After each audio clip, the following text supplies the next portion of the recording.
There's a character in an organization built entirely around one absolute rule: kill every demon on sight, no exceptions, who breaks that rule the very first time it matters. Not for a friend, not for someone he owes anything, for a stranger he just met, carrying a demon on his back and begging for a chance most people in his position would never even consider giving. And here's the part most people miss.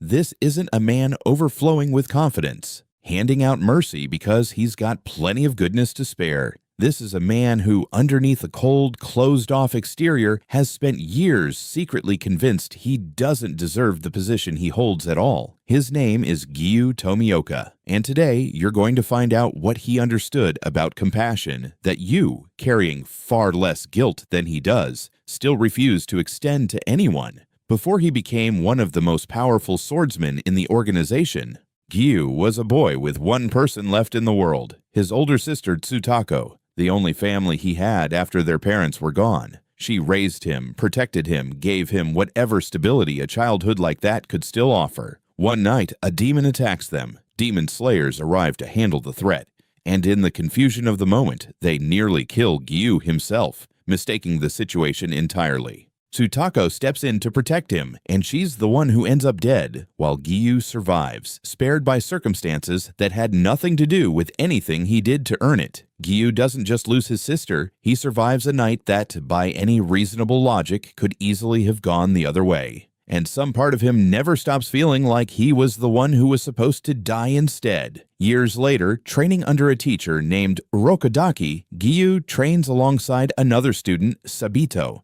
who becomes something close to family again, someone who believes in him more than he believes in himself. During the final selection, a brutal trial every trainee must survive, Giyu struggles, on the verge of failing. Sabito steps in to help him get through it, and dies during that same trial, killed by one of the demons being tested against.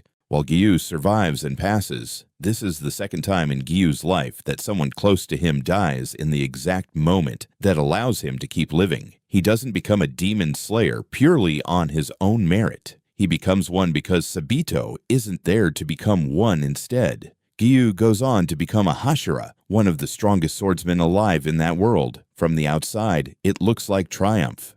From the inside, it's something heavier. A private, persistent belief that he doesn't actually deserve the rank he holds, that he only made it this far because other, better people didn't survive to take his place. He becomes known throughout the story as cold, distant, hard to read. Not because he lacks feeling, but because he's spent years managing an internal verdict about himself he's never resolved. Two people are genuinely dead in the exact places where he's still standing, and he carries that with him constantly. You know people like this. Maybe you are one. Someone who achieves something real, something other people would be proud of, and instead of feeling it as earned, quietly assumes it was a mistake, a fluke, something that could be taken away the moment anyone looks closely enough.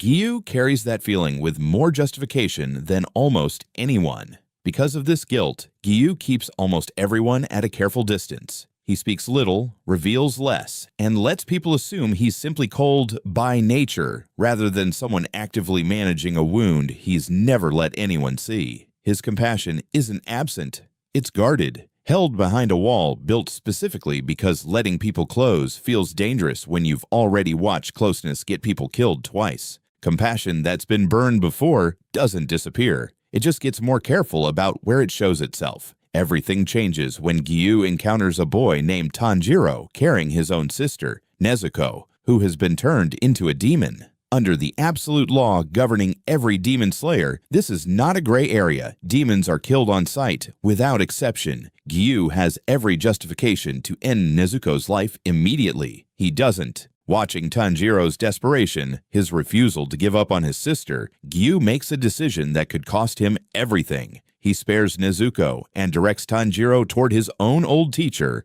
Urokodaki, the same man who trained him after his own sister's death. Giyu isn't extending compassion here because he has some surplus of trust to give away easily. He's extending it while actively carrying two deaths he still blames himself for, to two complete strangers at real risk to himself, because something in Tanjiro's grief clearly mirrors something he recognizes in his own. He knows, better than almost anyone alive, exactly what it costs to lose someone you'd do anything to protect. Sparing a demon is, within Giyu's world, effectively an act of treason against everything the organization stands for. If discovered and unresolved, it could cost him his rank, his reputation, potentially his life. He does it anyway, for people he's known for a matter of minutes, based on nothing but a read of Tanjiro's character in the middle of the worst night of the boy's life. Compare that to how carefully most of us ration our own trust, even when the stakes are nowhere near this high. We ask for track records, proof,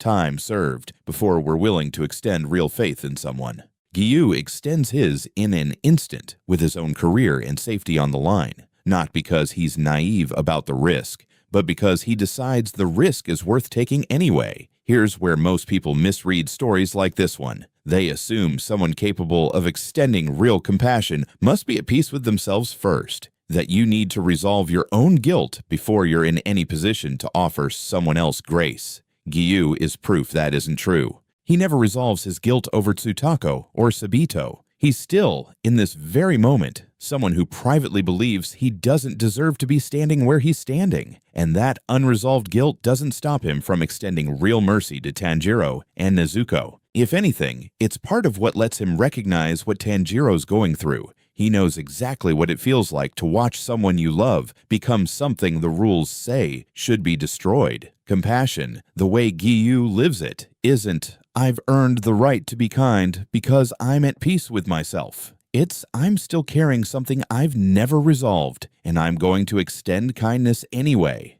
Because withholding it wouldn't undo any of my own guilt. It would just add someone else's tragedy to the pile." Can you separate those two things in your own life? The belief that you need to feel resolved and worthy before you're allowed to be generous to someone else? Or have you been waiting to feel like you deserve to give people grace before you're willing to actually give it?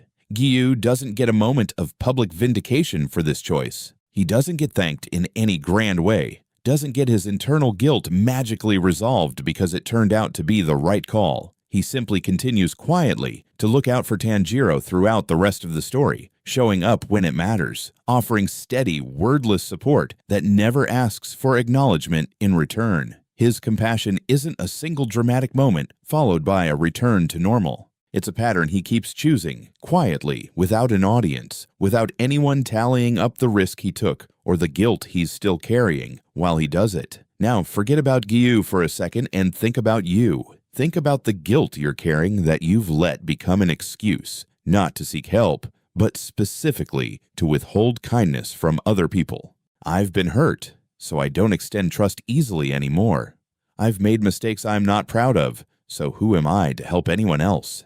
Guilt, unresolved, has a way of making itself the reason we stop showing up for others, as if punishing ourselves with isolation were somehow a form of penance. Giyu carries guilt heavier than almost anything most of us will ever have to hold. Two people who are dead in the specific places where he's still alive. And he still extends real costly compassion to strangers without waiting to feel like he deserves to. And you, with guilt that's almost certainly smaller, have probably used your own unresolved feelings as a reason to become more guarded, more withholding, less willing to extend the benefit of the doubt to people who could use it. Decided that until you've sorted yourself out completely, you don't have anything worth offering anyone else. Giyu isn't compassionate because he's made peace with what happened to his sister and his friend. He's compassionate despite carrying guilt about both of them that he still hasn't resolved, maybe never will. His kindness wasn't waiting on his own healing to arrive first.